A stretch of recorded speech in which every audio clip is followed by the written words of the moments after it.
berdiskusi sangat banyak Pak Ibu. Nanti beliau akan memberikan penyajian yang begitu luar biasa nantinya akan bagaimana gambaran tentang masalah mediasi dan optimalisasi restoratif justice Omar Rembuk di wilayah Jawa Timur. Omar Rembuk ini yang digagas pertama kali oleh gubernur kita Ibu Khofifah, ya, di mana pertama kali beliau menggagas tentang Omar Rembuk, yaitu tempat atau sebuah rumah untuk menyelesaikan sengketa melalui diskusi, yaitu apa? Jangan sampai permasalahan sengketa itu berkelarut-larut atau berkepanjangan, yaitu apa ujung-ujungnya masalah kemudian ke persidangan meja hijau. Ini yang kemudian diantaranya adalah ranahnya untuk kita saling berdiskusi, atau di mana tempo solero dalam hal kita ini wilayah kita hidup di Indonesia, di mana kita dihidupkan dengan budaya yang begitu luar biasa, saling berkomunikasi, saling berdiskusi, saling memberikan penyelesaian dengan kekeluargaan yang terus kita harus menghidupkan. Baik, nanti saya buka untuk awal kita akan menggambarkan tentang masalah restoratif justice. Ini suatu terobosan hukum dari baik dari Polda Jawa Timur dalam hal termasuk dari Kepolisian Republik Indonesia memberikan terobosan yang begitu luar biasa, yaitu adanya restoratif justice yang kemudian diikuti dari beberapa angkat penegakan hukum, ya, baik itu kemudian kejaksaan termasuk di pengadilan sudah terjadi, ya, mediasi dalam hal wilayah ranah untuk setiap masalah sengketa. Ini yang nanti akan beliau lebih jelaskan Pak AKBP Martin Luther, SHMH, CPRB, CPM. Beliau akan memberikan gambaran yang begitu luar biasa tentang masalah restoratif. Waktu dan kesempatan saya berikan kepada beliau. Silakan. Baik, terima kasih atas kesempatan yang diberikan. Assalamualaikum warahmatullahi wabarakatuh. Selamat pagi dan salam sejahtera bagi kita semua. Yang saya hormati Pak Anandio Susetio, SHMH, CPARB, CPN, CPCLE, CPLI. Yang saya hormati pula Pak Dr. Haji Sutrisno, SHMHUM. Yang saya hormati Bapak M. Nur Rahmat, SHMH, CPARB, CPN, CPCLE, CPLI, sampai bingung Pak ya, Bapak Ibu. Baik, syukur kita panjatkan pada hari ini karena kita diberi kesempatan untuk melaksanakan kegiatan bersama dalam rangka untuk memberikan penyuluhan atau sosialisasi kepada warga di Kecamatan Rungkut. Mungkin bisa dibuka slide-nya. Nah, pada saat ini saya mewakili dari Dewan Sengketa Indonesia, khususnya saya juga bertugas di Polda Jawa Timur. Jadi saya nama saya Pak Martin, pangkat AKBP, saya hari-harinya bertugas di bidang hukum. Lanjut, dalam kegiatan hari ini saya akan memberikan tentang restoratif justice. Mungkin Bapak dan Ibu sudah pernah dengar apa ini maksud dengan restoratif justice? Ada yang sudah pernah dengar? Baik, kalau belum, saya ingin menjelaskan sedikit bahwa apa maksud dari restoratif justice itu adalah penyelesaian suatu sengketa atau permasalahan yang melibatkan korban, pelaku, tokoh masyarakat, tokoh agama maupun tokoh-tokoh lain dalam rangka untuk duduk bersama, kemudian terhadap masalah yang terjadi itu dilakukan secara mediasi. Mungkin paham ya? Nah, kalau saya perlu jelaskan di sini kenapa ada restoratif justice atau harus ada penyelesaian di luar pengadilan. Saya sampaikan di sini bahwa secara umum, monggo dibuka Pak. Penegakan hukum itu ada dalam penegakan hukum bisa langsung secara tindak pidana maupun penyelesaian di luar jalur pengadilan. Nah, ini saya sampaikan tadi, RJ, restoratif justice, itu melibatkan para tokoh untuk bersama-sama mencari penyelesaian yang adil, perdamaian dengan menekankan kembali kepada keadilan semula. Berarti kalau saya sampaikan di sini bahwa apa sih yang termaksud dalam restoratif justice ini.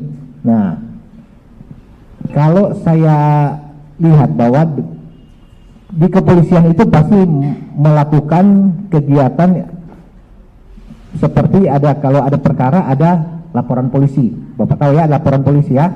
Nah, sebelum dilakukan laporan polisi, misalnya ada pengaduan atau orang yang membuat kejahatan, misalnya contoh ibu siapa Bu? Bu Endang. Ibu, ada orang yang mungkin datang ke rumah ibu kemudian melakukan pencurian ya. Nah, ibu tahu orangnya. Nah, oh ini yang ngambil di warga sini, yang nyuri kelapa di rumah saya, ya kan? Nah, saya melaporkan ke polisi ini.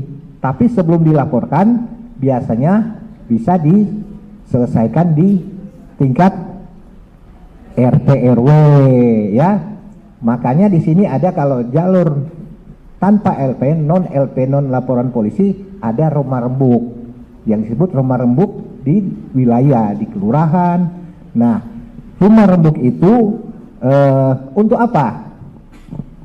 Untuk mengatasi setiap permasalahan, problem solving ya, pemecahan masalah. Nah, siapa yang ada dalam rumah rembuk itu? Nah, itu kan kalau di dalam rumah rembuk itu ada orang-orang yang berpartisipasi aktif dalam menyelesaikan bersama-sama terhadap permasalahan. Nah, setelah dilakukan mencari problem solving atau penyelesaian masalahnya, siapa? Mungkin ibu-ibu pernah dengar atau bapak-bapak pernah dengar ada Babin ya. Ada kemudian Babinsa ya, kemudian ada tokoh-tokoh masyarakat, tokoh adat ya, termasuk dari kelurahan ya, warga masyarakat yang ada situ. Itu nanti tugasnya kalau ada setiap permasalahan dilakukanlah misalnya ibu ya, ibu yang korban, ibu melaporkan, Pak gimana saya ada kecurian kelapa satu pohon habis semua itu. Nah, baru ditanya siapa sih yang melakukan kejahatan itu, siapa yang mencuri, dicarilah, oh ini, dipanggil lah. Misalnya orang tersebut yang dianggap pelaku itu bisa datang dan diadakan rembuk bersama, dan orang itu menyadari bahwa saya yang mengambil dan saya akan mengembalikan kerugian itu dalam bentuk apa. Kalau kelapanya sudah habis, mungkin saya akan mengambilkan dalam uang. Uangnya berapa? Dinilai ini, saya minta ganti rugi sekian. Selesai. Kalau diselesai dalam suatu lingkungan kekeluargaan itu selesai ya selesai, tidak akan dilanjutkan kepada kepolisian. Itu maksudnya. Jadi bukan masalah itu aja. Kalau yang masalah di rumah rembuk itu bisa juga permasalahan lain, perselisihan antara tetangga ya kan, mungkin saling KDRT bisa dengan keluarga, bapak terhadap ibu, terhadap anak-anak, bisa juga perkara-perkara lain yang ada dalam lingkungan ya, baik dalam keluarga maupun dalam lingkungan masyarakat. Lanjut. Saya baru 7 menit.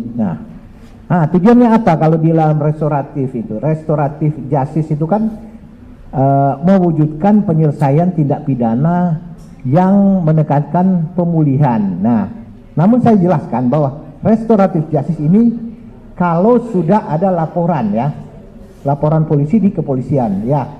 Nah, kemudian kenapa harus ada restoratif justice? Kenapa harus ada penyelesaian di luar jalur pengadilan?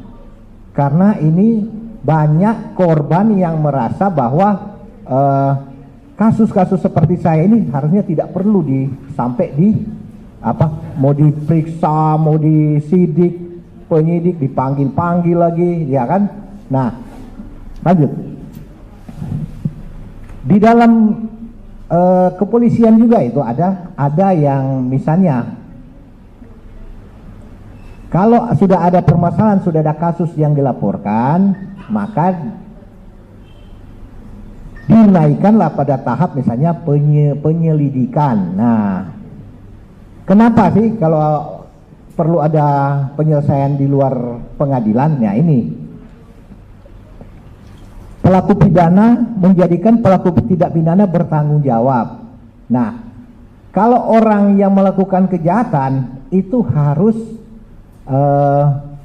bertanggung jawab, ya.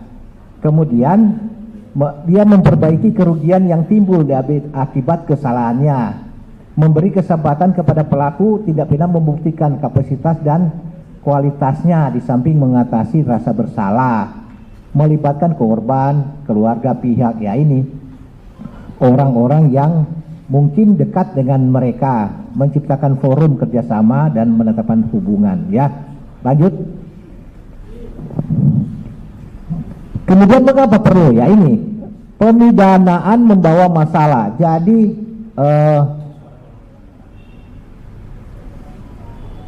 ultimum remedium, mungkin kita tahu bahwa tindakan akhir adalah untuk menjatuhkan pidana kepada seseorang itu adalah alternatif terakhir. Yang penting adalah bagaimana orang itu atau pelaku itu bisa sadar, ya. Nah, pemidanaan membawa masalah. Kemudian pemidanaan pelaku kejahatan tidak melegakan atau tidak menyembuhkan korban. Kan banyak ya, Bapak Ibu, orang yang melakukan kejahatan sudah keluar dari penjara tapi melakukan lagi, ya. Itu kan banyak. Mungkin begini, ada pandangan begini, enak kalau di penjara itu makan gratis, ya kan? Betul Pak ya? Oh, saya uang lagi lah. Nah ini, nah itu permasalahannya. Lanjut Pak. Nah, terkait dengan tadi saya sampaikan bahwa adanya Oma Rembuk itu untuk memanfaatkan fasilitas yang ada dalam warga masyarakat itu supaya apa? Kalau ada sengketa, kalau ada tindak pidana atau ada pelanggaran-pelanggaran yang dilakukan oleh warga masyarakat, itu bisa diselesaikan secara rumah rembuk, ya. Diadukan dengan apa? Dia sebagai mungkin yang mereka yang saya sebutkan tadi, ada lurah, ada anggota kepolisian, bisa babinsa. Nah, mereka sebagai fasilitator, ya, untuk melakukan mediasi terhadap apa sih langkah yang harus dilakukan bila terjadi masalah. Saya yakin di sini itu, apalagi di kota besar, banyak sekali permasalahan-permasalahan yang ada. Namun permasalahan itu kalau bisa diselesaikan dengan langkah yang terbaik, pasti tidak akan meresahkan masyarakat, ya. Saya di sini sebagai anggota polisi, tapi saya juga sudah mengikuti kegiatan mediator, pelatihan dengan Pak Anton, Pak Nur.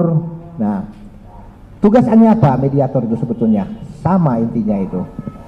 Mediator juga itu sebagai salah satu fasilitator untuk penyelesaian masalah atau perkara, baik di dalam pengadilan maupun di luar pengadilan, ya. Itu yang kalau kita fungsinya sebagai mediator. Nah, sekarang ada pertanyaan, kenapa penjara-penjara di Belanda itu kok sekarang sepi? Ibu tahu Belanda? Ya. Kenapa di sana kok penjara-penjara itu tidak ada orangnya? Nah, ingat ya, bahwa sekarang ini kita KUHP kita sekarang ini sudah ada yang namanya KUHP yang baru, KUHP nasional, ya. Mungkin nanti Pak Trisno bisa menjelaskan sedikit itu. Ya, itu dalam KUHP nasional yang baru nomor 1 tahun 2023 Pak ya. Nah, itu disebutkan ada beberapa pasal yang menyatakan bahwa orang itu tidak harus langsung dipidana, dihukum, tapi bisa bekerja sosial, iya kan, bisa dipekerjakan yang lain. Pak Martin, apunten. Oh, enggak kedengaran? Iya, suaranya. Oke. Jadi dalam undang-undang yang baru, seseorang itu tidak harus dipidana, masuk penjara. Tapi bisa juga dilakukan dia sebagai hukuman lain. Misalnya kerja sosial, dipekerjakan sebagai apa, namun dalam pengawasan. Nah, saya sampaikan tadi, kenapa di luar negeri itu penjaranya sepi? Karena rata-rata mereka sudah menerapkan undang-undang atau hukum yang berlaku seperti yang saya sampaikan tadi, KUHP nasional. Tidak semua orang harus dihukum. Ya, makanya dengan adanya keadilan restoratif tadi ini, ya itu akan memberi ruang supaya seseorang itu tidak harus langsung divonis ini, misalnya salah, hukum penjara. Namun faktanya yang terjadi memang begitu di Indonesia. Orang banyak kasus loh, yang kasus-kasus nenek yang mengambil kayu, iya kan? Itu dihukum berapa tahun itu. Padahal kalau mau lihat dari sisi kemanusiaan, dia mengambil kayu itu hanya untuk kebutuhan hari-hari, iya kan? Nah, kenapa dia dihukum?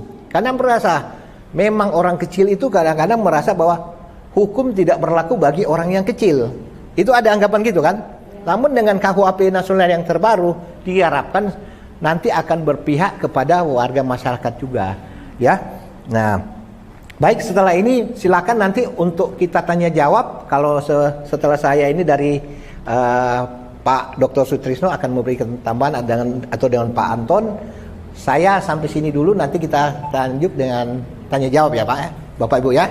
Baik, terima kasih untuk kegiatan hari ini. Saya tutup. Assalamualaikum warahmatullahi wabarakatuh.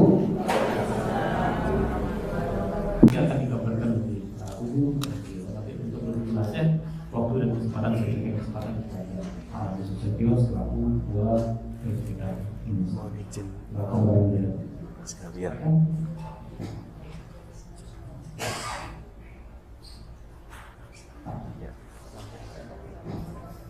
Terima kasih. Assalamualaikum warahmatullahi wabarakatuh.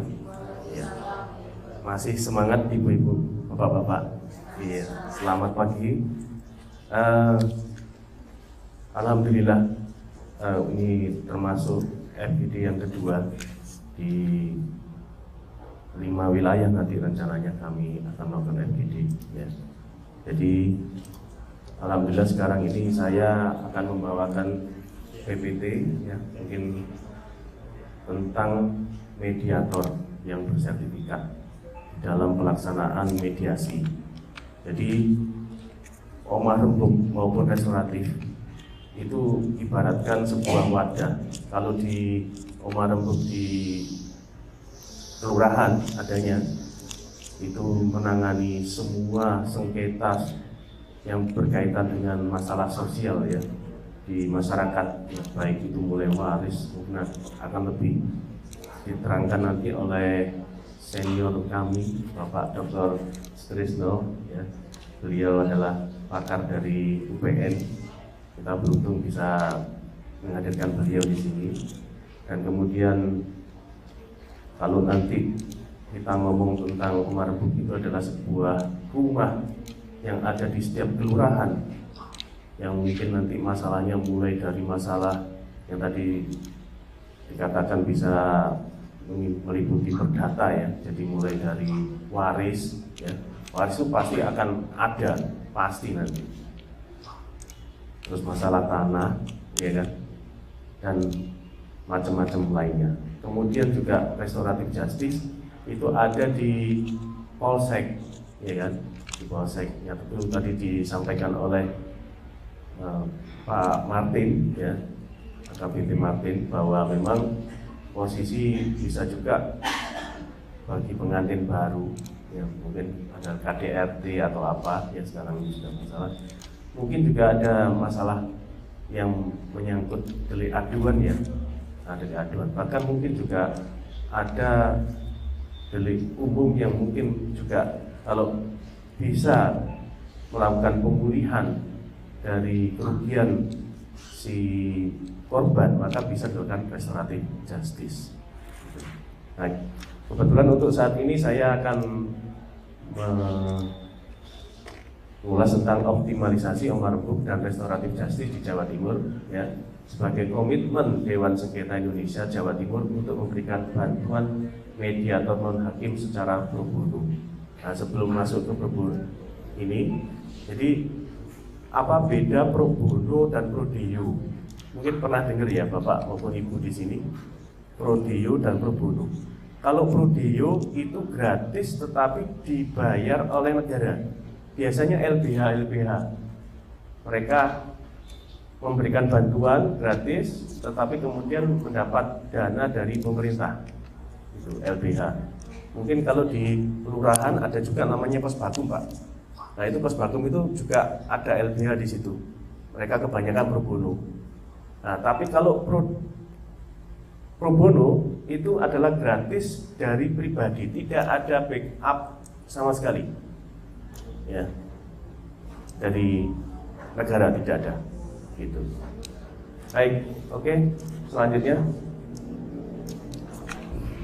Jadi di sini adalah dikatakan tadi rumah rembuk adalah sebuah wadah atau sebuah rumah yang itu nanti menyelesaikan masalah sosial. Nah, layaknya sebuah rumah tentunya itu akan harus ada siapa bapaknya, siapa ibunya ya Bu, bapak ataupun ibu ya di situ ya. Jadi sebuah rumah itu kan nggak mungkin kosong. Nah, di sini tentunya mediator memiliki peranan penting. Siapa mediator yang bisa melakukan aktivitas di dalam sebuah rumah rembuk, yaitu mediator yang memiliki sertifikasi. Semua orang bisa menjadi mediator. Tapi mediator ini ada yang mediator otodidak dan mediator yang memang benar-benar belajar. Seperti katakanlah kalau ada penyanyi, kan ada penyanyi yang otodidak, ada penyanyi yang belajar, kan begitu. Nah, jadi kami ini adalah yang memiliki sertifikasi, ya. Jadi ini programnya untuk menjaga supaya ada edukasi semacam ini. Fokus group discussion itu gunanya untuk melakukan pembelajaran. Oke, selanjutnya. Jadi edukasi ini tentunya nanti bisa di Bapak Ibu sampaikan, ya, mulai dari tingkat RT RW, ya. Mungkin Karang Taruna bisa juga, karena mungkin dari mereka yang masih muda juga bisa punya rawan terhadap sengketa, ya. Karena kemarin itu juga pernah barusan ada yang menggonggong itu tadi, pernah tahu ya, yang viral itu loh, yang kemudian membuli. Karena sekarang ini bully-bully itu kan sudah umum gitu, jadi harus diadakan sosialisasi, jangan sampai itu menjadi hal yang serius gitu, sampai akhirnya bikin malu bapak maupun ibu yang punya anak. Tentunya juga akan lebih penting ini untuk ditekankan terhadap adanya mediasi. Baik, selanjutnya. Nah, tantangan dalam optimalisasi tentunya tadi adalah keterbatasan sumber daya manusia. Keterbatasan memang dikatakan tadi yang bersertifikat, maka kami hadir untuk berkolaborasi terkait dengan stakeholder yang ada, yaitu dari kecamatan yang nantinya akan berkolaborasi dengan kelurahan yang ada di bawahnya. Nah, kebetulan di Rungkut ini ada 6. Nantinya kami akan hadir di 6 kelurahan. Dan nanti di 6 kelurahan itu akan ada seperti ini. Seperti yang di depan ini. Yang mana ada daftar mediator pro bono Surabaya. Kami akan ada di Surabaya. Ya. Gitu. Nantinya tinggal di scan, dapat diakses. Jadi mengenai mediator itu adalah mediator yang bapak maupun ibu dapat pilih sendiri. Begitu. Bagaimana sih caranya untuk memilih mediator yang memang diminati? Bisa dilihat melalui namanya, diketik di Google. Jadi jangan sampai memilih seperti memilih kucing di dalam karung. Gitu. Orang cari jodoh aja juga cari-cari informasi, ya kan? Apalagi cari mediator. Jangan-jangan nanti masa depan daripada kasus ini jadi suram, ya kan? Jadi bisa cermat gitu. Nah, kemudian yang kedua, kesadaran masyarakat, ya. Jadi nanti dengan adanya seperti ini akan bisa muncul memahami manfaatnya. Oke, selanjutnya. Jadi ini pun juga diakui oleh Kemenkumham karena setiap tahunnya Kemenkumham mengeluarkan sebuah penghargaan ya terkait adanya mediasi ini. Ada yang namanya Paralegal Award ya di situ yang terkait dengan bagaimana kepala daerah juga bisa menyelesaikan mediasi di dalam wilayahnya ya. Kemudian selanjutnya, nah, jadi restoratif justice dan Omar Rambok tadi kan dikatakan berdampingan ya artinya. Jadi ini diharapkan untuk bisa meminimalisir terkait dengan penuhnya sengketa ataupun kasus yang ada di pengadilan. Kita tuh nggak ada hebat-hebatnya kalau ada pengadilan rame, nggak ada hebat-hebatnya. Bahkan mungkin nanti Ibu bisa lihat ya, sebuah negara yang sekarang ini mungkin bisa Bapak Ibu lihat, Bapak Ibu ketik El Salvador, penjara di El Salvador, luar biasa. 75.000 dibuatin sebuah penjara yang lengkap dengan fasilitasnya dan itu bisa menekan semuanya. Nanti bisa Ibu lihat ya. Baik, selanjutnya.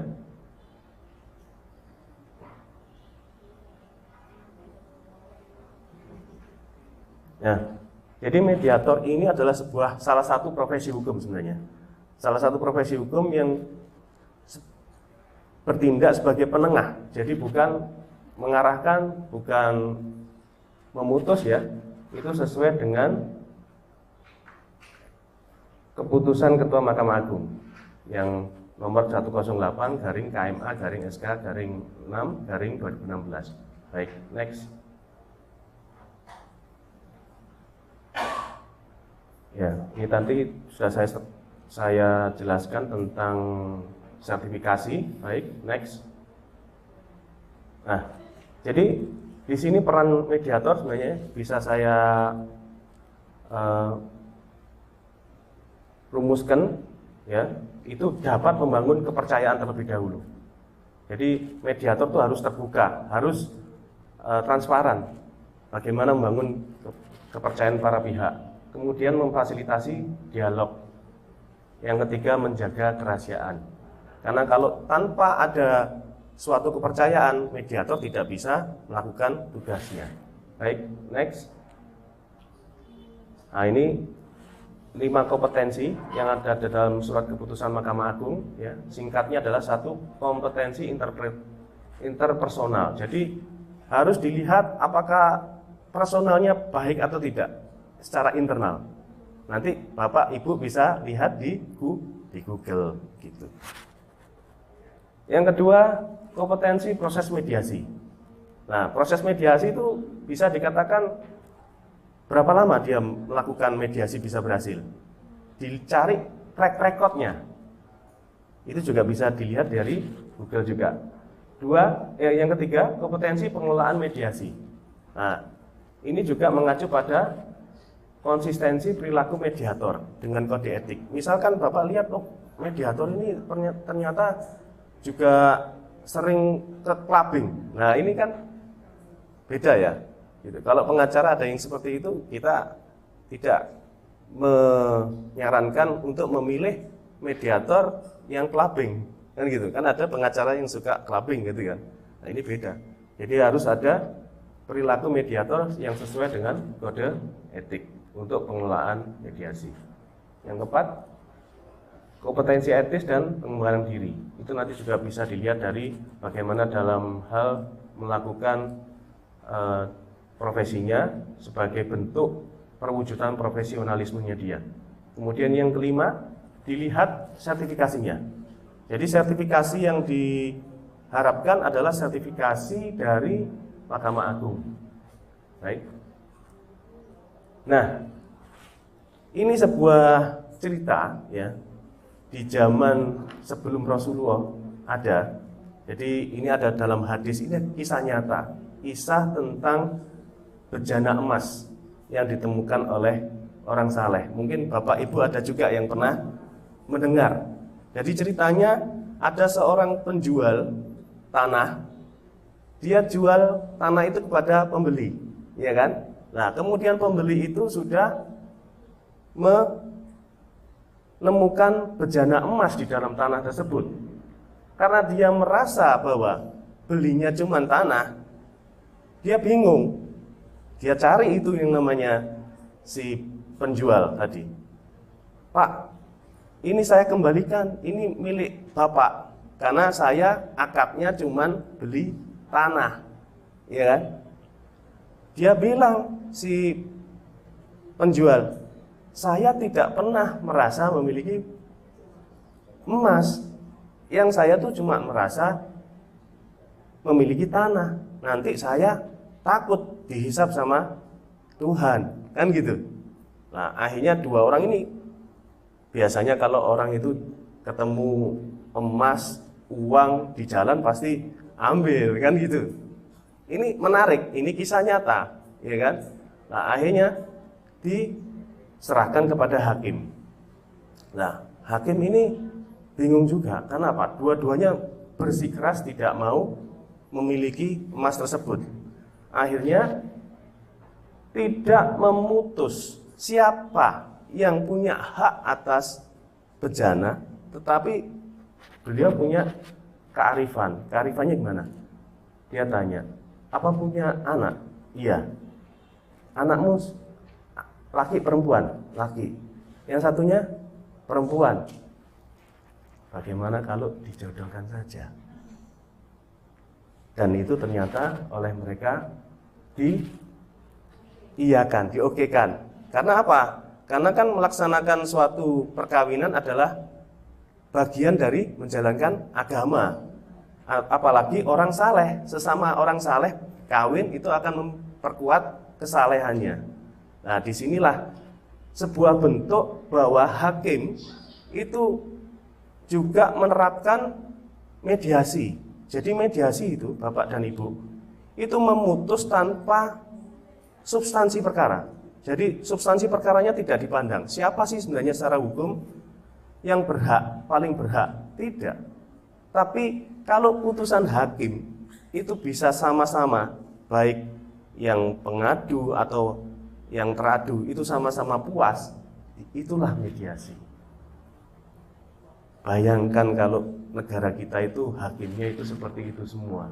Tidak ada yang kalah, tidak ada yang menang. Semua win-win solution. Nah, mudah-mudahan mungkin dengan adanya FGD ini, dengan itikat baik semua, maka bisa terjadi. Ini ada sebuah kutipan, ya. Maafkan kalau misalkan ada yang salah mungkin penyebutan tajwidnya. Di dalam surat Ar-Rahman ayat 60, hal jazaul ihsani ilal ihsan. Artinya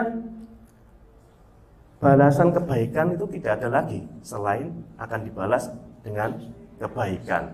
Yang penting adalah niat kita. Insya Allah mungkin dunia akhirat juga pasti akan dibalas dengan kebaikan. Seperti juga niat ibu datang di sini tertarik dengan temanya itu. Tidak sungguh sesuatu itu terjadi, tidak ada yang kebetulan.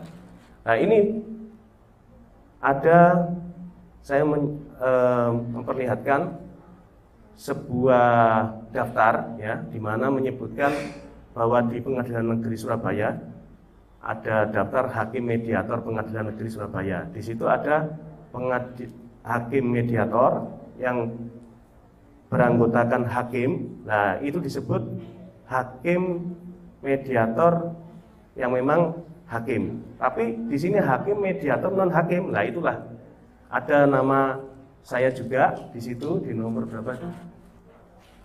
Nomor 22. Nah, juga ada Pak Nur juga, yang ini moderator di nomor 20 ya. Ya, baik itu. Jadi seperti ini.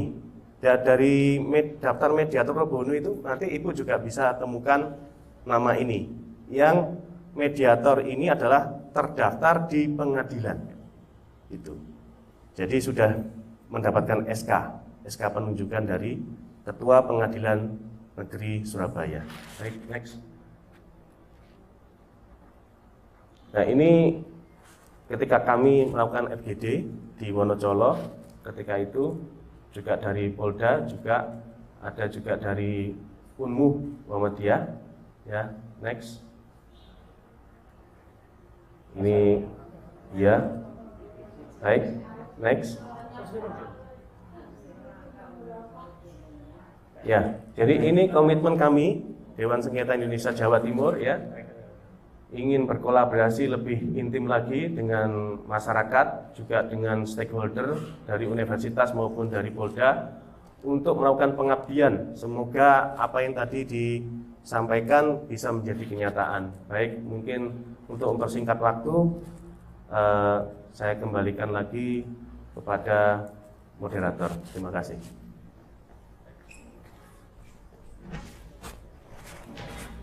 Baik, terima kasih Pak Abu Sitio dari Ketua Sengketa Indonesia Pelayanan Jawa Timur. Berikutnya kita akan menyerahkan kepada Pak Dr. Sutrisno, juga dari dosen dari UPN Veteran Republik Indonesia. Beliau akan memberikan pemaparan secara akademisi ya Pak Sutrisno ya, bagaimana sih mediasi dan termasuk restoratif justice dalam hal keilmuan yang mestinya masyarakat ini paham. Ibaratnya kita di sini sinau belajar, sama-sama belajar bagaimana kita melihat bahwa permasalahan sebenarnya luas, bukan kemudian dari bahasa Surabaya gontok-gontokan ya. Mungkin kita berharap bagaimana setiap masalah itu kita bisa mencari jalan keluar. Waktu dan tempat saya berikan kesempatan kepada Pak Dr. Sutrisno untuk beliau memaparkan. Silakan. Terima kasih. Assalamualaikum warahmatullahi wabarakatuh. Waalaikumsalam warahmatullahi wabarakatuh. Alhamdulillah, yang terhormat Bapak Anantio selaku Ketua Dewan Sengketa Indonesia Jawa Timur. Yang saya hormati Bapak AKBP Martin Luther. Yang juga saya hormati saudara kita Bapak Nur Rahmat, maupun di sini para pejabat di Kecamatan Rungkut dan para hadirin dari 2 kelurahan di Kecamatan Rungkut ini. Alhamdulillah siang hari ini kita bisa ketemu, mudah-mudahan ilmu sedikit yang saya punya ini bisa kita tularkan pada Bapak Ibu semuanya. Ya, baik. Jadi tadi berkaitan dengan sesuai dengan keilmuan saya yaitu keperdataan. Kalau Pak Martin mungkin di sini backgroundnya beliaunya pidana, atau mungkin berdata tapi masuk kepolisian akhirnya jadi lebih banyak bicara pidana. Baik, untuk hari ini saya sedikit cerita berkaitan dengan penyelesaian sengketa melalui mediasi. Ya, jadi ini lebih banyak ke perdata. Apapun perkara perdata itu semuanya wajib untuk dimediasi. Ya, dimediasi dulu di pengadilan.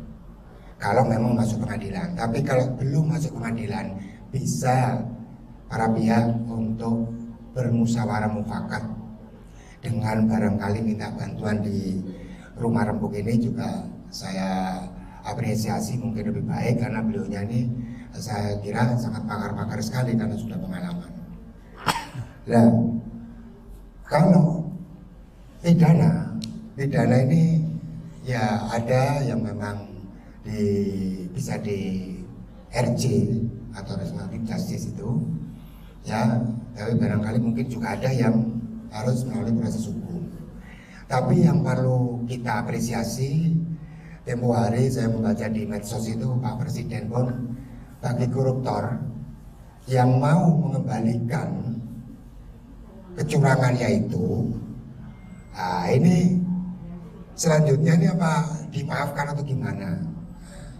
Kalau Pak Presiden nggak setuju kalau dimiskinkan, ya Pak Presiden kan bilang gitu, nggak setuju dimiskinkan. Pokoknya berapapun kamu korupsi kembalikan aja ke negara. Tapi tanda tanya, KPK begitu banyak OTT, tapi juga tidak pernah mengumumkan kira-kira 1 tahun itu uang dikembalikan negara berapa dari korupsi itu. Kalau A 1000 triliun, B 300 triliun, itu kan A, B, C dan sebagainya. Tapi semuanya berapa? Nah ini kan belum pernah diumumkan gitu ya. Barangkali rakyat pun juga, kinerja KPK, kepolisian, kejaksaan berapa sih 1 tahun itu? Misalnya yang bisa kembali ke negara. Nah ini ya, baik. Next Mas. Jadi dasar hukumnya, ini kalau mediasi melalui secara elektronik itu peraturan Mahkamah Agung nomor 3 tahun 2002. Tapi kalau untuk mediasi sendiri itu peraturan Mahkamah Agung nomor 1 tahun 2016. Ya. Jadi semua perkara perdata di pengadilan yang diajukan ke pengadilan wajib melalui mediasi dulu. Insya Allah yang saya baca dikasih waktu 40 hari, kalau tidak bisa diperpanjang, ya diperpanjang. Tapi kembali lagi itu kewenangan dari ketua pengadilan. Nah, Undang-Undang Nomor 30 Tahun 99 ini mengatur tentang arbitrase atau di sini alternatif penyelesaian sengketa. Kalau semuanya ke pengadilan, penuh pengadilan, ya, yang sudah ada, ya seperti Rumah Rembuk ini menyiapkan untuk tim mediatornya. Tapi di Pengadilan Agama Surabaya yang semuanya bisa dimediasi dan wajib mediasi, itu 1 tahun itu bisa sampai 10.000 perkara yang masuk ke pengadilan agama. Terus saya tanya, berarti kalau katakanlah 10.000 perkara yang masuk, kira-kira 1 hari itu berapa puluh perkara yang harus wajib diputus? Kalau tidak ada mediasi, kira-kira hakimnya nggak pulang-pulang itu. Ya, kakak saya hakim pengadilan agama, itu jam 10 malam kalau nggak selesai hari itu harus selesai, karena satu majelis itu 50 perkara yang disidangkan sehari. Ya, nah ini kan sebisa mungkin dengan adanya ya mediasi itu tidak banyak-banyak perkara yang harus disidang. Dengan dibantu oleh mediator non hakim, nah itu hakim agak ringan kan ya, agak ringan, tidak. Ya, baik, next Mas. Penjelasan pasal 3 Undang-Undang Nomor 1 tahun pasal 3 ayat 1 Undang-Undang Nomor 14 tahun 1970 menjelaskan pasal ini menegaskan bahwa selain peradilan negara menyelesaikan sengketa melalui perdamaian atau wasit tetap diperbolehkan. Ini dulu sebelum ada perma itu ya. Nah, boleh. Ya boleh. Lah pasal 1851 KUH Perdata, pasal ini mengatur tentang perjanjian perdamaian sebagai cara mengakhiri sengketa atau mencegah terjadinya sengketa. Biasanya dalam perjanjian itu sebisa mungkin ada satu pasal yang menyebutkan apabila di kemudian hari ada permasalahan-permasalahan timbul karena perjanjian ini, kedua belah pihak sepakat untuk diselesaikan secara musyawarah mufakat.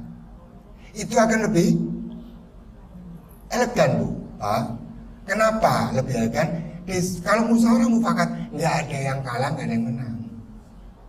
Pasti kedua-duanya di uang musyawarah, ya kan? Tapi kalau di pengadilan, kalau tidak bisa, ya mediasi itu nggak berhasil di sidang, maka hakim melihat sesuai dengan data yang ada. Jangan dibilang hakim nggak adil, karena bapak ibu nggak tahu data yang diajukan oleh pihak lain. Diputuskan hakimnya nggak adil, hakim melihat uang matanya merah, yo. Kalau 100.000 suara merah, ya jangan difitnah gitu ya. Saya yakin walaupun di Jakarta Selatan, Jakarta Pusat, Jakarta Utara kepegang sekarang ini hakimnya kan ramai. Saya yakin masih ada hakim yang baik, masih ada hakim baik. Ya, saya punya ya teman sampai pulang kerja tidak berani hidupkan ruang tamu lampunya hidup. Kenapa? Didodok oleh pengacara. Tidak berani masuk rumah, ya semua gelap, cuman ada di ruang keluarga aja. Sampai begitunya, ya. Lah itu next Mas. Nah pasal 130 HIR itu kitab undang hukum acara perdananya di perkara berkebaya. Pasal ini menegaskan kewajiban pengadilan untuk mencoba mendamaikan kedua belah pihak yang hadir di persidangan. Wajib mendamaikan, ya, wajib mendamaikan. Nah, pasal 131 HR, ya, dan pasal 155 RBG, pasal ini mengatur prosedur lanjutan jika upaya perdamaian gagal, termasuk pembacaan surat gugatan dan melanjutkan pemeriksaan perkara. Sebisa mungkin perkara perdata itu, Bu, rata-rata, contoh sengketa tanah, itu 10 tahun diputuskan sudah baik, sudah cepat, ya. Ada 20 tahun, ada 40 tahun yang berperkara meninggal, perkaranya belum diputus, ya. Belum lagi nanti PK, ya, lama lagi. Karena perkara perdata ini banyak sekali, makanya saya di sini saya lebih condong, ya, rumah rembuk ini manfaatkan maksimal. Jangan kemana-mana, ya, jangan kemana-mana. Saya di kantor, kalau ada orang konsultasi ke saya bilang, Bapak nggak usah mikir uang, gratis, saya sudah dibayar UPN. Ya, tapi mohon maaf Bapak, kalau tanya saya di luar, lah aku sekolah juga bayar. Tapi saya bukan materialistis, ya, bukan. Silakan ke UPN, cari saya. Kalau masalah perdata saya bantu. Ada contoh dari teman dari Gresik. Pada waktu pembebasan Sumo, dia dapat uang ganti untung. Saya bukan bilang ganti kerugian, ganti untung 5 miliar. Nggak mau nerima, ya. Saya tanya, kenapa Bapak nggak menerima? Pak, rugi Pak, tanah situ harganya sekian-sekian. Iya, ya. Sekarang 5 miliar Bapak itu uangnya di mana? Konsinyasi dititipkan di pengadilan negeri setempat, Pak. Kalau Surabaya di pengadilan Surabaya, kalau di Gresik ya pengadilan negeri Gresik. 5 miliar sudah berapa lama Pak? 2 tahun. Terus supaya Bapak apa? Saya gugat Pak pemerintah. Sekarang saya tanya, gugatan 2 tahun dikabulkan apa ditolak? Dikabulkan Pak. Terus lawan Bapak upaya Pak, banding Pak.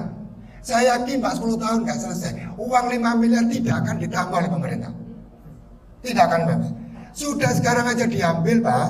Bapak kalau 5 miliar sekarang ini diambil, beli rumah di Citraland dapat 2 unit, 2,5 miliar. Tapi kalau perkara sampai 10 tahun Bapak katakan dikabulkan, pemerintah mau nambah berapa? Saya yakin nggak ditambah. Yang nambah itu pemborong jalan itu, nggak akan. Kenapa? Kalau tidak diresmikan nggak selesai perkara itu, ya. Nah, akhirnya apa? Dari saya, diam-diam tidak kembali ke saya, tapi akhirnya diambil, Pak. Iya Pak, kalau 5 miliar 2 tahun yang lalu Bapak ambil di Citraland dapat 3 rumah. Lu Bapak 2 tahun, sekarang 2 rumah itu berat Pak. Coba, apalagi ditunggu 10 tahun, 1 rumah pun berat, ya. Apalagi dolar naik terus, rupiah turun terus, enggak ada untungnya gitu ya. Nah itu, jadi semuanya saja. Next Mas. Perlunya mediasi dalam perkara perdata. Yang pertama, mediasi merupakan cara penyelesaian sengketa secara damai. Win-win solutionnya ada. Monggo, jangan kemana-mana Pak. Kemana-mana biayanya banyak. Katakan saya pengacara, Bapak hubungi saya, Pak Tris saya ada masalah gini, tolong Pak Tris saya tunjuk pengacara. Surat kuasanya belum tentu 10 juta saya mau Pak. Surat kuasa saja, belum bela ke pengadilan. Kalau sekali hadir 1 juta Pak, 10 kali hadir 10 juta. Kapan? Apa bisa 10 kali? Belum tentu. Nanti kalau Bapak dikabulkan, saya minta sukses fee-nya Pak. Sukses fee itu bisa 15% Pak. Ya, mahal, makanya rumah rembuk manfaatkan. Win-win solution paling gampang itu. Ya. Nah, yang kedua, mediasi dilakukan dengan dibantu oleh mediator. Tadi Mas Anandyo sudah nyampaikan bahwa di rumah rembuk itu mediatornya bersertifikasi yang mengeluarkan Mahkamah Agung. Ya, berarti dia bisa bermediasi sebagai mediator dimanapun dia berada di Indonesia. Ya, Nah, lalu yang ketiga, mediasi memiliki beberapa kelebihan, di antaranya lebih sederhana penyelesaiannya, ya. Lalu lebih efisien, biaya nggak banyak. Kalau bapak ngundang barangkali ya di rumah ini mediasi, bapak nyiapkan kue lah sama minum. Ya, masuk mediasi kita nggak diisi minum. Mau saya diundang sini kasih minum ya. Ya, contoh aja itu. Lalu yang ketiga, hasil mediasi merupakan kesepakatan kedua belah pihak yang berkekuatan hukum tetap. Kalau kedua belah pihak sudah sepakat selesai masalah itu, Pak. Ada teman, masalah perdata dibawa ke polisi, ya jadinya pidana. Ya. Utang piutang di bank dibawa ke polisi. Saya bilang, kenapa sampai nggak tanya? Ya kalau sekarang ini sudah kemana-mana. Wong sampai ini posisi yang salah, kok ngelapor ke polisi? Ya sampai sekarang ini yang berhadapan dengan polisi. Sudah kan salah sampai itu. Selaku ketua koperasi. Sebelum ketua jadi bendahara koperasi. Ya, pinjam ke bank itu loh. Anggota pinjam 50 juta. Koperasi naikkan 100 juta. Ya. Alasannya apa? Untuk bantu operasional Pak, gini. Tapi yang pinjam itu merasa aku pinjam cuma 50. Kenapa bank nagih kok 100? Kira-kira yang salah siapa? Yang ngerubah pinjaman itu kan. Lo gitu kok malah lapor polisi. Ya. Lapor polisi. Bener. Sekarang kena tahanan kota. Ya. Dia tanya, kenapa kena? Loh saya orang hukum, baru tahu kemarin itu tahanan kota, itu ada begelnya. Kalau keluar kota, bunyi begelnya. Katanya gitu, tapi saya juga nggak pernah dengarkan bunyinya. Ya. Nah ini kan konyol sampai niku. Masa temanmu nggak kamu tanya gitu. Banknya juga gitu. Lupa siapa yang melaporkan? Ya sudah tahu, akhirnya ya tahu-tahu sendiri. Ya, baik. Akibat hukum next, Mas. Bagi pihak yang tidak beretikat baik dalam proses hukum, terutama mediasi, adalah gugatan tidak dapat diterima. Ya. Bahkan dapat dikenakan kewajiban membayar biaya mediasi.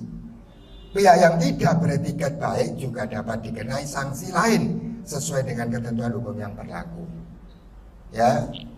Sudah sepakat mediasi tapi tidak punya etikat baik. Sama mediator ini sebisa mungkin netral, tidak boleh berpihak. Harus. Walaupun misalnya saya kenal gitu ya. Saya ini aslinya Klampis Ngasem. Rumah saya sekarang di Jakir. Mertua saya Gunung Anyar. Saudara mertua saya banyak di di Rungkut Kidul. Banyak kalau lebaran itu ke situ nggak selesai sehari karena banyaknya. Jadi ya. Nah, adapun akibat hukum bagi pihak yang tidak beretikat baik adalah sebagaimana tertulis dalam pasal 22 Perma nomor 1 tahun 2016 sebagai berikut. Apabila penggugat dinyatakan tidak beretikat baik dalam proses mediasi, gugatan dinyatakan tidak dapat diterima oleh hakim pemeriksa perkara. Jadi semua berdampak. Makanya harus wajib kalau perkara perdata di pengadilan harus melalui mediasi dulu. Harus sebesar apapun. Ya, ini. Jadi sebisa mungkin jangan banyak-banyak. Karena pengadilan negeri Surabaya itu kelas 1A ini lah. Ya, satu khusus. 1A khusus. Banyak perkaranya. Banyak. Ya. Tipikor itu juga di bawah naungan pengadilan negeri Surabaya. Berkuasa seluruh Jawa Timur. Ya, sekarang gedungnya bisa di Jalan Raya Juanda itu. Ya. Nah ini, jadi Bapak Ibu semuanya, bahwa hukum itu sebenarnya sederhana. Tapi kalau Bapak salah langkah, tidak sederhana. Beratnya bukan main. Ya. Kalau saya mana sih ada masalah yang tidak bisa selesaikan. Kalau kedua belah pihak mau punya etikat baik menyelesaikan. Tapi kalau salah satu pihak itu ngotot kemauan sendiri, ya mana mungkin yang lainnya bisa ngikuti dia. Ya harus dirembuk seberat apapun. Ya. Bahkan kalau perkara-perkara kecil pidana, sebisa mungkin mungkin di RC begitu Pak Martin ya. Jadi sebisa mungkin perkara-perkara kecil, nggak usah semuanya ke pengadilan banyak. Tadi Pak KBB Martin juga menyampaikan kenapa di penjara di Belanda kok pengguna kecil, di Indonesia kok banyak sampai overload. Medaeng itu rutan itu sampai konon katanya tidur kelelawar itu. Ya, itu kain digantungkan orangnya tidur, nggak cukup bawahnya. Itu tidur dengan duduk saking penuhnya, nunggu putusan pengadilan. Kalau sudah diputuskan, itu nanti dibawa ke lapas. Kalau Surabaya itu diporong lapasnya. Surabaya itu aneh, seluruh Indonesia. Hanya Surabaya nggak punya penjara. Karena penjaranya TTK di Sidoarjo, di Porong itu penjaranya Surabaya. Sebenarnya lapas Medaeng itu juga lapasnya Surabaya. Rutan. Ya, punya Surabaya TTK di sana. Makanya Surabaya itu aneh, kotanya nggak ada penjaranya. Karena TTK di Sidoarjo. Tapi Juanda yang begitu besar, kenapa kok tidak namanya Juanda Sidoarjo? Kok Juanda Surabaya? Orang Sidoarjo kadang-kadang sakit hati. Enak aja Surabaya itu. Yang baik-baik atas sama Surabaya, tapi yang tidak baik atas sama Sidoarjo. Nah ini repot. Ya, tapi kalau di sini ada orang Sidoarjo jangan sakit hati ya. Kalau Juanda, kenapa Juanda Surabaya? Sudah terdaftar di lapangan terbang internasional bahwa Surabaya itu pelabuhan udaranya Juanda. Ya, kalau pramugari bilang kita sebentar lagi akan mendarat di pelabuhan Juanda Surabaya di Sidoarjo. Itu pramugarinya bilang ditambahi putusan di Sidoarjo. Kenapa? DPRD-nya nuntut supaya disebut Sidoarjo-nya. ya. Tapi nggak apa-apa. Saya juga tidak bangga-bangga amat ya. Ya kita tetap milih bersama lah Sidoarjo dengan Surabaya gitu ya. Juanda itu jangan terus ya Surabaya semuanya enggak ya. Oke. Sama dengan Bungurase. Kenapa Surabaya kok Surabaya? Padahal itu Bungurase di Sidoarjo. Itu agak goyang dikit. Baik, Mas, next. Nah, jika pihak yang tidak beretikat baik menyebabkan bahan prestasi itu ingkar janji. Wes janji tapi dia tidak mau menjalankan, itu bahan prestasi. Ya, tidak mau kewajiban dalam perjanjian. Pihak yang dirugikan dapat menuntut ganti rugi sesuai dengan pasal 1243 KUH Perdata. Bisa nuntut. Ya. Karena apa? Bisa saja Bapak melakukan perjanjian pinjam meminjam. 1 tahun, udah 1 tahun sepakat dibuat perjanjian. Bahkan di situ ada klausul atau pasal yang mengatur apabila 1 tahun pihak peminjam atau pihak kedua tidak melunasi, maka dikenakan sanksi bunga misalnya atau tambahan sekian persen. Lu ternyata 1 tahun nggak membalikan, sudah lebih sekian, diminta itu nggak bisa. Ini bisa bisa digugat.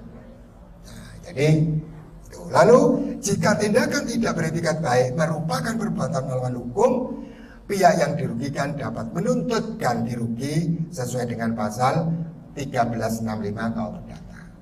Nah inilah kurang lebihnya Bapak Ibu semuanya. Mohon untuk apa? Ya, kalau punya perkara perdata, ya KDRT itu sebenarnya pidana ya, karena ada kekerasan dalam rumah tangga. Tapi tadi Pak KBB Martin, nah itu bisa diselesaikan di rumah itu ya. Kalau saya dulu di Personalia ada dosen izin cerai, saya tanya, kamu sudah jatuhkan talak berapa kali Mas? Lupa Pak. Maksudnya lupa kamu yang bicara ya. 2 kali lebih Pak, 3 kali lebih. Kalau 2 kali lebih sesuai agama ya harus bisa Mas. Tapi secara kedinasan kamu harus kembali. Kan saya ngomong terus terang. Secara agama kamu harus bisa karena sudah 3 kali talak. Kalau kamu tetap aja Mas berhubungan dengan istrimu, ya zina kamu. Tapi secara kedinasan saya tidak bilang begitu, kamu harus kembali. Ya, kembali. Nah ini contoh ya. Jadi kembali lagi, kadang-kadang KDRT itu suami kalau banyak ngomong akhirnya ya cekcok di rumah itu. Ya, karena istri sudah jelas omongannya lebih banyak. Ya, alhamdulillah saya sudah nikah 33 tahun, anak saya 3, cucu saya 2. Ya, alhamdulillah. Kalau istri saya marah-marah saya diem. Saya tunggu di sebelahnya saya sambil tidur. Tapi saya nggak tidur. Kalau udah selesai saya baru ngomong. Udah selesai, aku yang ngomong. Kalau aku ngomong, kamu ngomong rame, nggak selesai masalah. Ya, alhamdulillah. Iya, jadi itu rumus. Alhamdulillah saya memang tidak ada niatan apapun ya di rumah tangga itu nyakitin orang enggak. Ya, saya minta dikasih sudah alhamdulillah. Ya, karena cari istri itu sulit. Ya, jadi itu sulit. Terima kasih. Saya kira gitu. Mohon maaf Bapak Ibu. Kalau mungkin pembicaraan saya menyinggung perasaan Bapak Ibu, saya mohon maaf.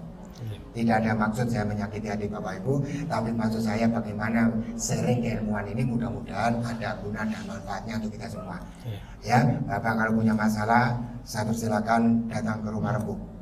Kalau mungkin Rumah Rembuk di mana Pak kantornya, saya juga nggak tahu. Nanti tanya Pak, nanti ya.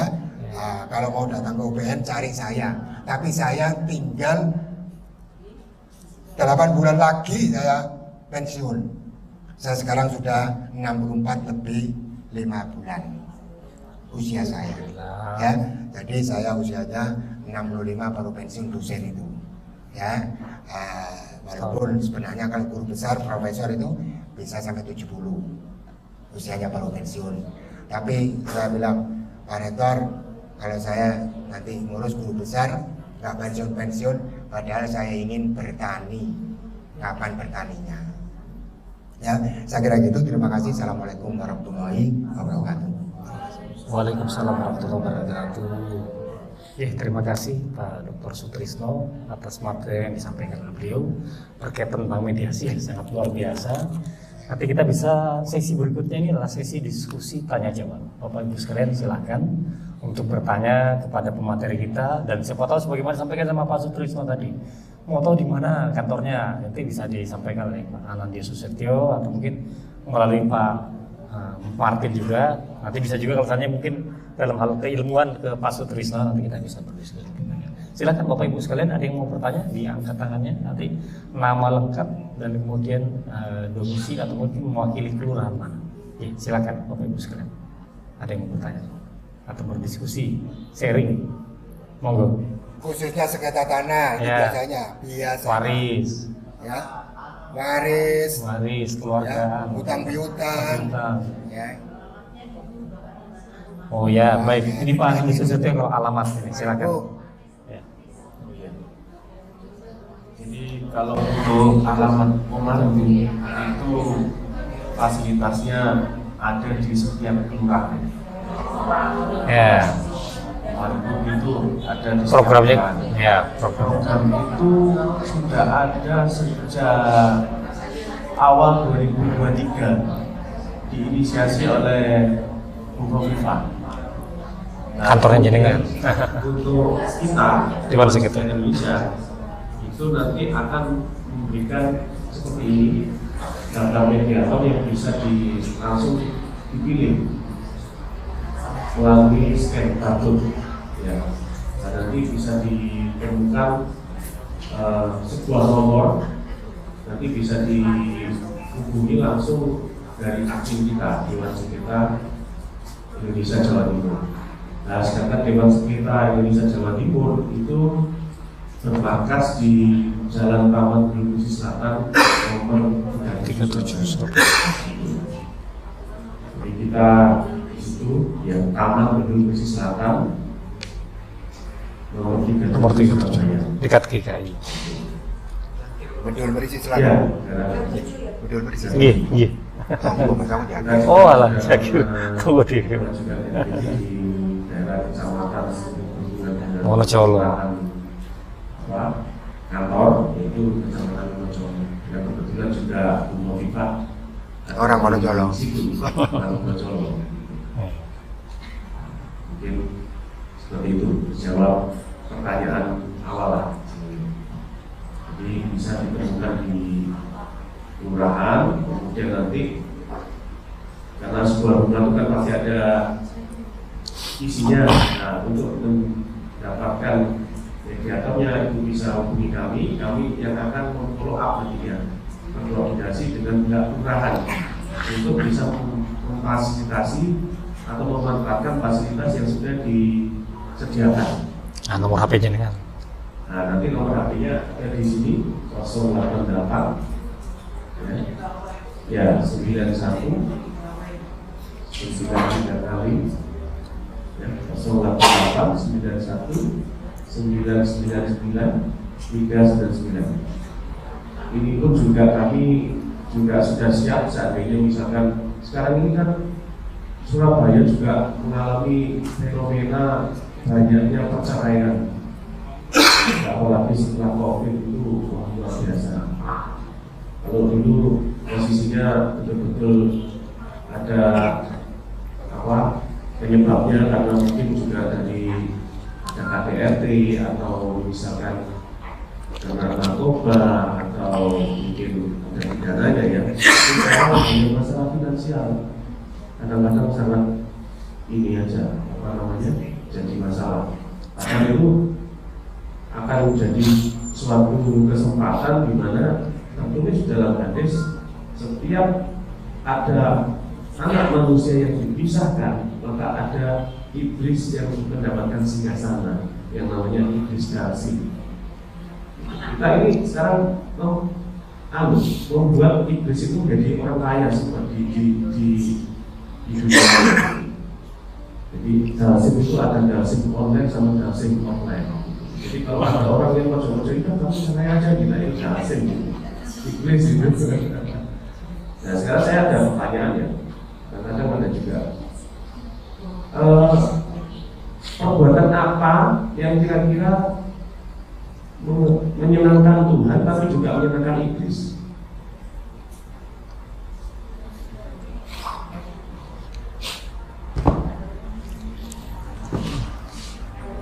Itu jawabannya itu membantu temannya iblis. Nah, jadi kalau misalkan tadi orang tadi itu, misalkan pengacara yang senengannya itu nyerahkan orang, terus pinjam uang, ya itu memang butuh misalkan Anda bantu, itu berarti seperti itu. Jadi tadi saya juga akhirnya iya gitu. Jadi istilahnya kan juga ada niatnya. Ini hanya aja termisu aja. Ya dan itu aja mungkin ada banyak lagi. Monggo, Bapak. Pos baku.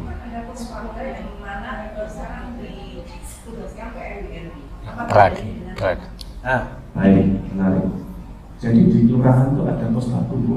Juga ada orang itu. Nah kalau pos baku nantinya dapat kuasa. Kalau misalkan mereka memilih LBH, nah fungsinya kuasa itu, Bapak itu gunanya untuk melaksanakan satu kepentingan saja. Pos pagar, kelurahan ada pos pagar, tapi RD yang menangani. Pos pagar, masalah kesehatan. Oh, kesehatan. Masalah kesehatan. Iya. Oh. Oh iya, kayak Bapin ya. Macam-macam. Iya. Pusat pengaduan keluarga, Pak. Iya.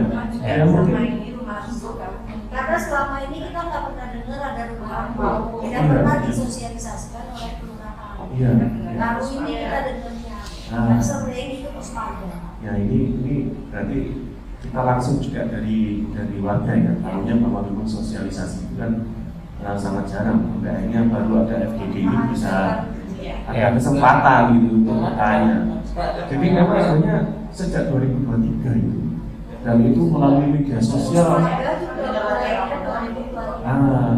Jadi kan memang ya kadang-kadang itu sebuah inisiasi baik sebenarnya inisiasi itu yang dikeluarkan oleh para petinggi atau pemimpin daerah, tapi kemudian tidak didorong sampai ke grassroots-nya dan sampai ke bawah, akhirnya nggak nyampe, gitu loh.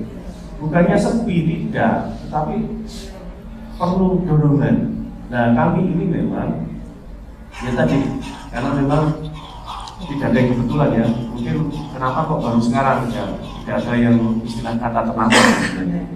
Tinggal bagaimana kami juga merasa beruntung ya dibantu oleh Polda, oleh Pak Martin, AKBP Martin juga dari universitas yang mungkin satunya adalah Pak Dr. Sutrisno dan yang lainnya.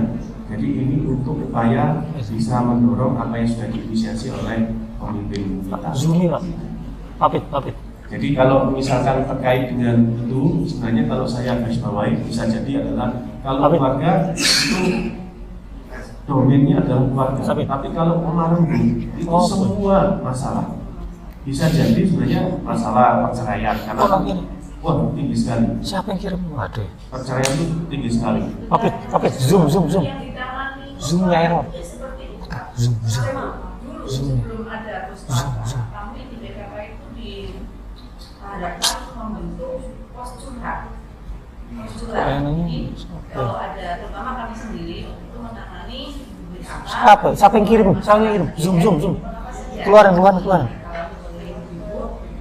Kami Depai, Pak. pos curhat yang pengen apa saja kita bisa menyelesaikan. Kalau Tendang, Pak.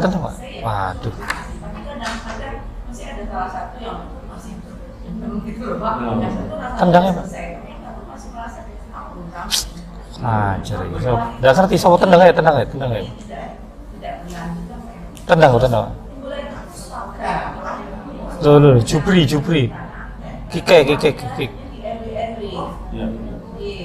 Misalnya Pak ada rumah lebih luas lagi sebenarnya. Iya, betul. Kami baru dengar. Nah, jadi kalau kami bisa mengatakan Nggak ada ngerti. pilihan sebenarnya ya, warga ada pilihan. Jupri. Cuma kami tidak pula memberikan suatu ketertutupan, tapi malah transparansi. Siapa kami dan kami ini keahliannya dari apa aja, gitu.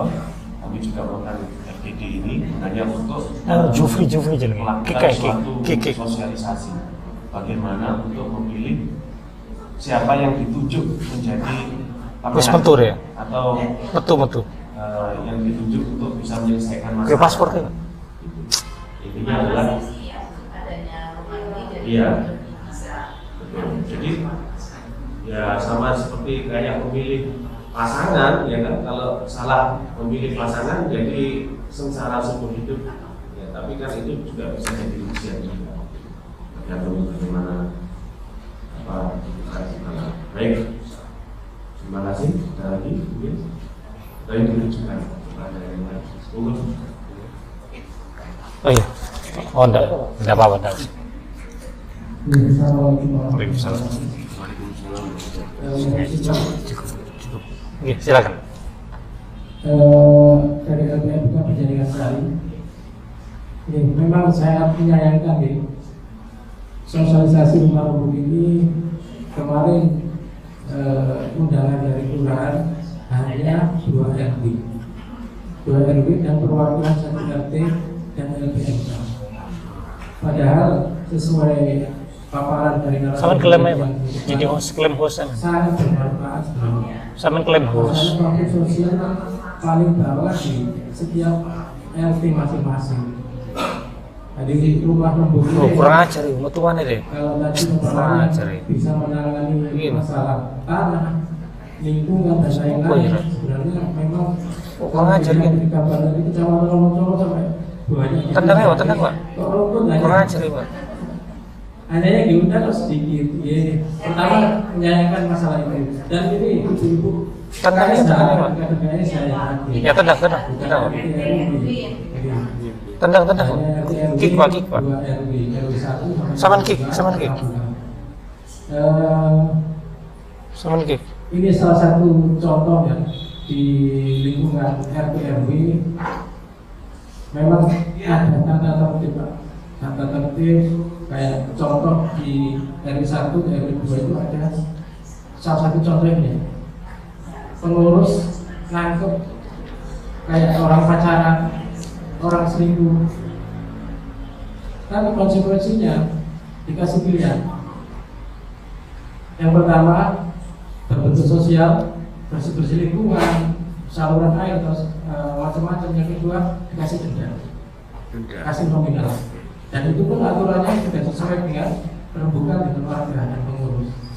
Nah, apakah ini aturan kalau sampai muncul nominal dari konsekuensinya apa yang diperbuat oleh para pelaku?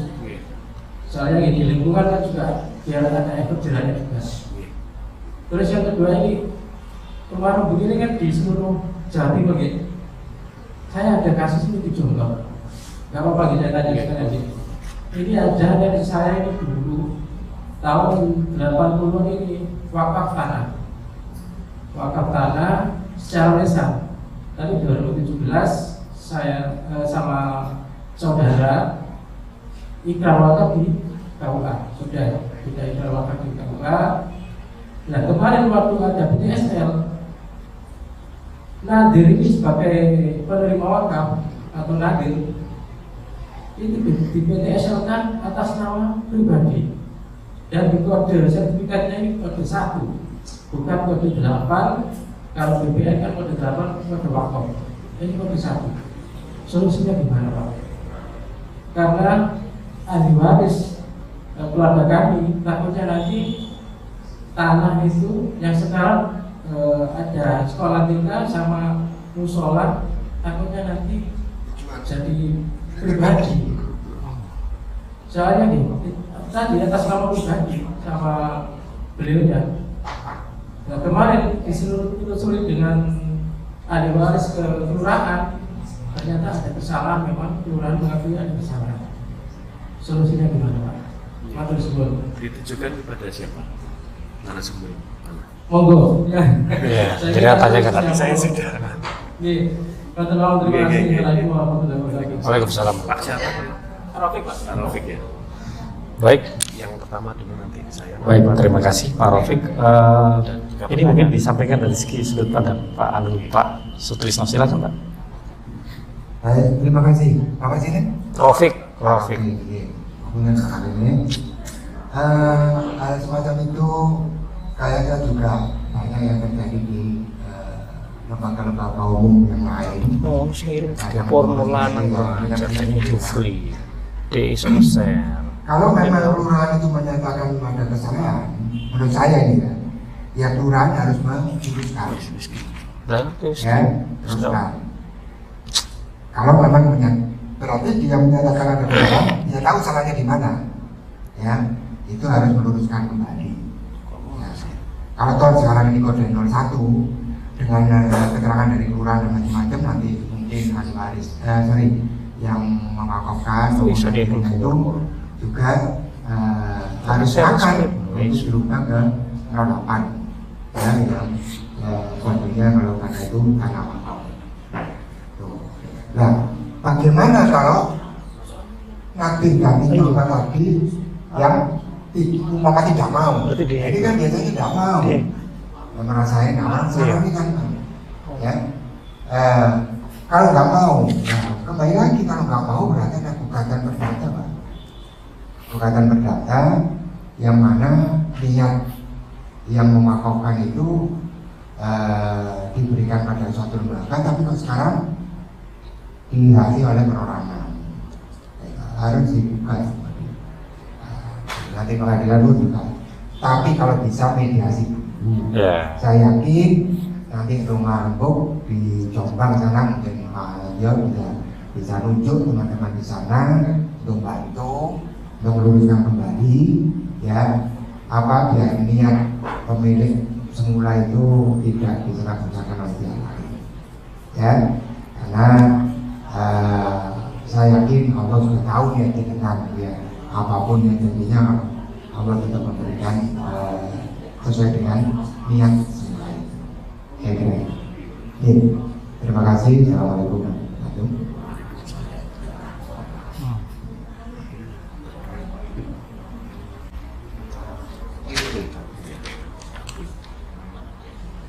Ya silakan.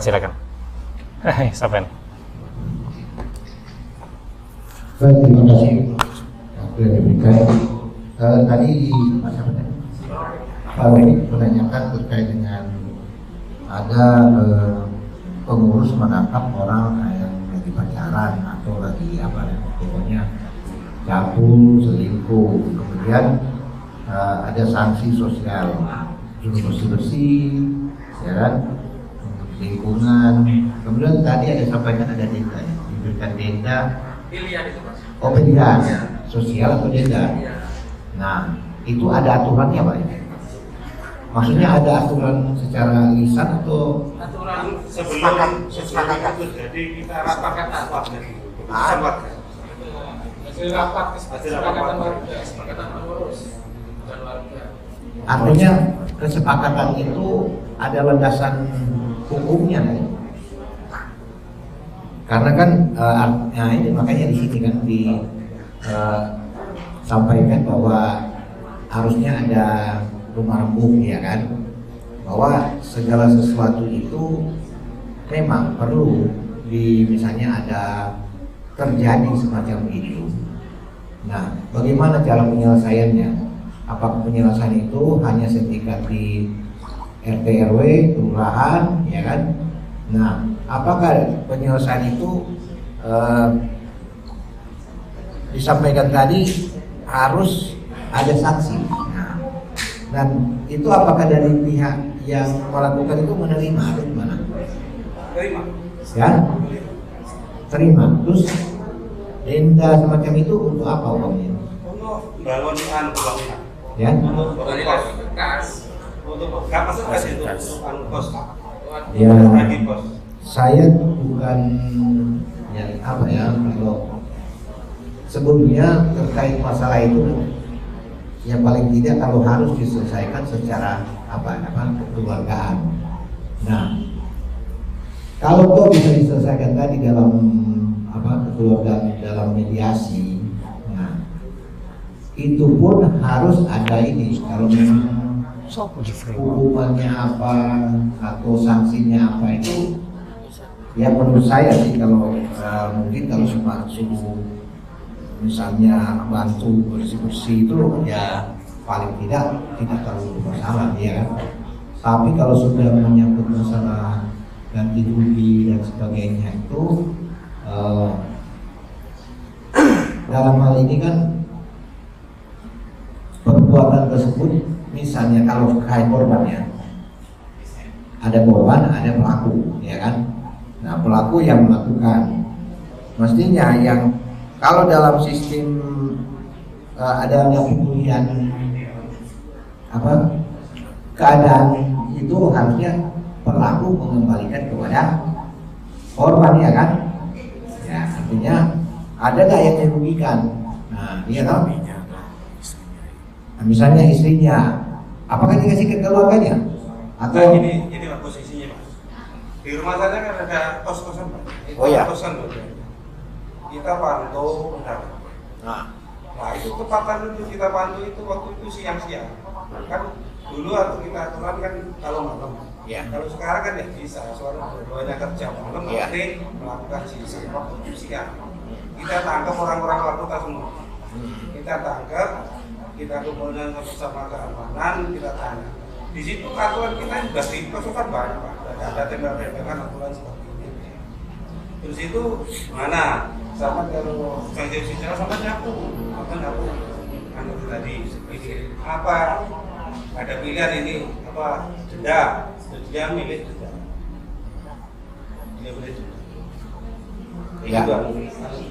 Artinya kalau secara hukum kalau seperti itu kan ya sebetulnya ada menjurus ke pasal 368 itu kan model-model pemerasan.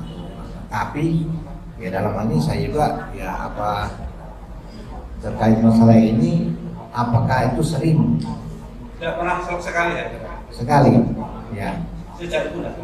Artinya begini, dari pihak pelaku itu merasa dirugikan tidak? Tidak. Terus habis itu soalnya saya kasih 3 hari pindah dari itu. Oh, gitu. Ya artinya ini begini Pak, bukan saya mengatakan boleh tidaknya itu, iya kan? Tapi kalau dalam hal hukum itu ada aturannya, tidak boleh, ya kan? Gitu. Jadi ya seharusnya kalau pemulihan itu pemulihan terhadap si korban, ya kan? Artinya kalau ini buat kas. Nah, jadi ada orang persepsi orang itu berbeda-beda. Wah, ini diminta, itu sepertinya pihak dari apa RT RW atau lurah itu mengambil ini ininya sendiri, keputusan sendiri, iya kan? Tidak apa-apa kan? Ada dasarnya, ada kesepakatan dari warga. Iya, kesepakatan itu bisa, tapi yang jelas itu harus ada landasannya, iya kan? Karena kalau semacam itu ya boleh tidaknya itu ya kalau orangnya kalau kebetulan dia mampu, kalau tidak mampu ya kan gitu. Jadi kesepakatan itu bukan berarti kalau dari warga sudah bilang oh ini harus ada ini. Kita lihat dulu itu kompetensi apa. Ya kalau orangnya ini, kalau ada yang komplain dia bisa gugat itu Pak. Benar Pak? Iya kan? Nah, kemudian yang kasus-kasus yang terjadi yang mana? Jombang ya Pak. Itu ada wakaf tanah ya. Ya, kemudian ternyata PTSL pendaftaran tanah sistematis iya itu lingkup jatuh kepada pihak yang tadi itu nomor yang sedang bersama itu. Ya itu. Nah ini kalau dari kelurahan sudah merasa bahwa ada penipuan ya silakan. Dan seperti tadi disampaikan oleh Pak Dr. Sutrisno ya untuk meluruskan kembali dalam apa ya melaporan atau ini kan kepada dalam hal ini yang berhubungan dengan tanah ya dari BPN ya kan bahwa ada kekeliruan nantinya akan setelah kekeliruan itu baru diajukan permohonan untuk pembatalan ya Pak ya pembatalan terhadap sertifikat tersebut ya.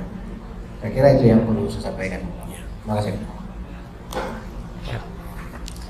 Baik, itu maksudnya tadi ya ada dua pertanyaan. Salah satunya tadi berkaitan dengan masalah tanah dan KUA, termasuk ini masalah kos-kosan ya. Bapak Ibu sekalian masih ada yang mau didiskusikan atau yang mau bertanya lagi? Silakan. Oh Ibu, iya silakan Bu. Namanya? Iya. Oh iya. Usul aja Pak. Iya. Mengingat wilayah Medokan Ayu itu banyak sekali kasus baik di anak, baik di sengketa waris, ya banyak sekali. Kalau misalnya usul bapak-bapak ini bisa ngisi di Kelurahan Medokan Ayu, monggo gimana? Karena nanti di situ akan terlihat atau terbuka betapa banyaknya kasus yang di luar dugaan. Itu aja Pak, terima kasih. Baik, nanti secara resmi ini saya sebagai host juga ya menyampaikan bahwa nanti secara resmi kami dari Dewan Sengketa Indonesia akan mengajukan ke kelurahan, nanti akan menyampaikan bahwa kita ingin dalam hal lebih dekat ya, dalam hal termasuk memasang banner seperti ini. Bapak Ibu sekalian mau mungkin berdiskusi lebih dalam lagi, monggo. Atau mungkin secara terpisah atau mungkin atas nama di sana monggo juga kami akan siap Ibu Bapak sekalian untuk berdiskusi lebih panjang dan lebih jauh terhadap ini. Mungkin itu Bapak Ibu sekalian, saya mungkin mau serahkan ke Bapak-bapak itu di samping saya untuk memberikan closing statement ya. Ini sudah menjelang jam 12, saya berikan masing-masing 2 menit ya. Ini bergantian Pak Sutrisno dulu baru nanti karena tadi sudah didahului. Silakan Pak Sutrisno. Baik, terima kasih Bapak Ibu semuanya saya hormati. Jadi pertama prinsip saya itu tidak ada suatu masalah yang tidak bisa diselesaikan asal punya etikat baik dua-duanya yang bermasalah itu. Yang kedua, kalau ada masalah jangan dihindari ya, jangan hindari, segera selesaikan. Biasanya itu orang kalau tidak mati itu biasanya banyak masalah yang harus diselesaikan ya. Itu biasanya. Jadi kalau sudah tua seperti saya ini kadang-kadang itu belum selesai, ini belum selesai, banyak sekali mana. Karena sandalnya pada waktu kita masih kuat, ya. Lalu yang ketiga, baru semuanya bahwa hidup itu adalah perjuangan. Jangan menghindar dari permasalahan, hadapi semuanya dengan lapang dada. Ya, nah, sebisa mungkin masalah jangan dibawa ke akhirat sebisa mungkin. Ya, biar kita pulang itu atau kembali kepada Allah, kita posisi dalam keadaan yang tidak bermasalah. Ya, saya kira gitu. Terima kasih. Assalamualaikum warahmatullahi wabarakatuh. Waalaikumsalam warahmatullahi wabarakatuh. Terima kasih Pak Sutrisno atas closing statement-nya. Pak Anandi Susianto, kemudian Pak. Mungkin suatu langkah pertama itu adalah suatu tanda, ya, tapi nantinya kami akan berupaya agar tidak lanjut. Langkah pertama tidak akan pernah menjadi apa-apa tanpa tindak lanjut, dan nanti kami akan berupaya semaksimal mungkin menebarkan kebaikan, karena kebaikan pasti akan membalas dengan kebaikan. Insya Allah tidak akan ada hal yang ditakutkan. Itu ciri-ciri orang beriman. Mudah-mudahan kita bisa menjadi yang dijanjikan, karena kalau setiap janji manusia pasti tidak boleh jadinya, tapi kalau janji Tuhan tidak luar biasa. Baik, Baik. Kembalikan ke Pak Ya, maaf. Baik, terima kasih Pak Anandi Susianto. Terakhir Pak Martin Munter, pembicara. Terima kasih. Jadi saya ingin mengatakan bahwa terkait dengan kegiatan ini seperti kunjungan atau sosialisasi, saya berharap seperti sudah dari Bapak Ibu sekalian, memang sangat penting untuk juga dari pihak kami atau dari pihaknya Pak Anton dapat tidak mencari atau melihat mana yang perlu diberikan sosialisasi dan pemilihan. Jadi karena ini Bu, masalahnya tidak semua kita harus bisa menjangkau ya, karena keterbatasan juga waktu, yang sarana, dan juga kegiatan-kegiatan ini pasti ada hal-hal dengan pihak terkait, ada kelurahan.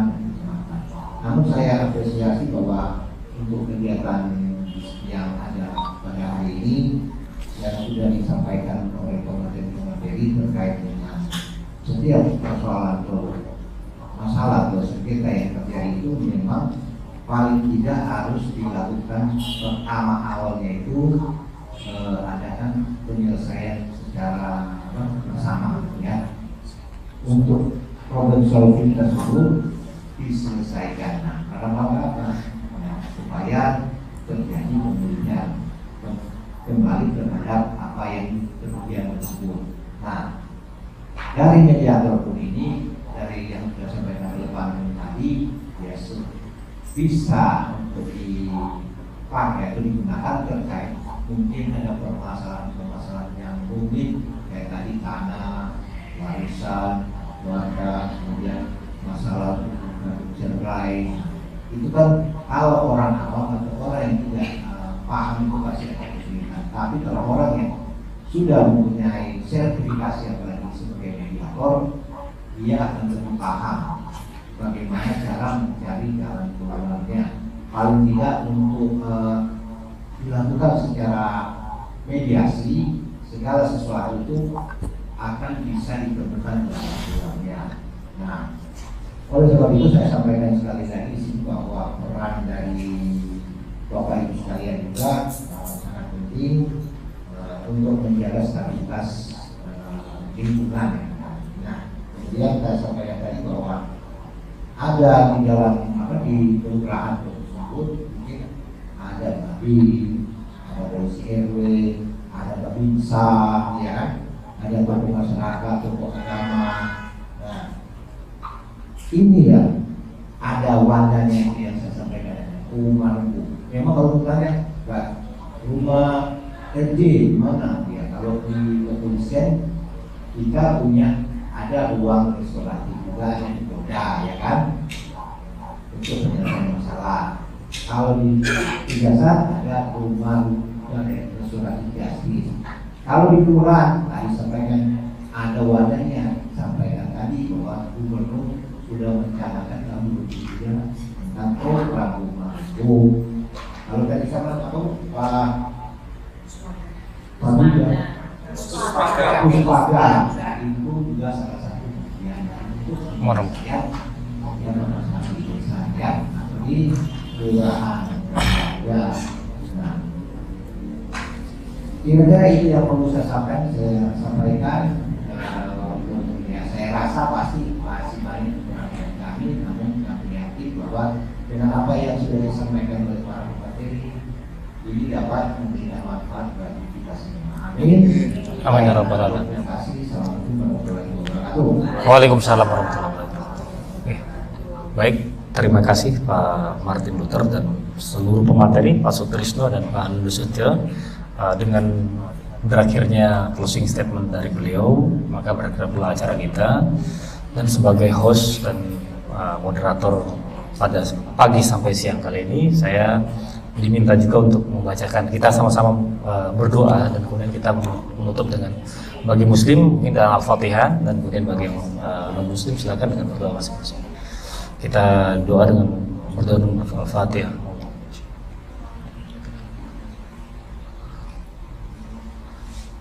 Baik, saya akan tutup dengan pantun ya Bapak Ibu sekalian.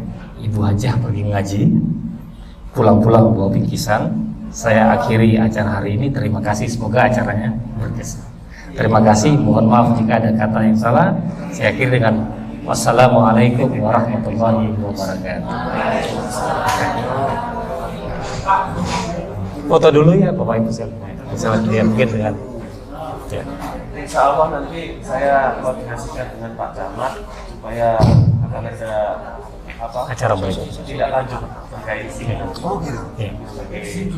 Langkah awalnya. Iya. Oh kita Ya. pada proyeknya Ya. oh iya. Ya.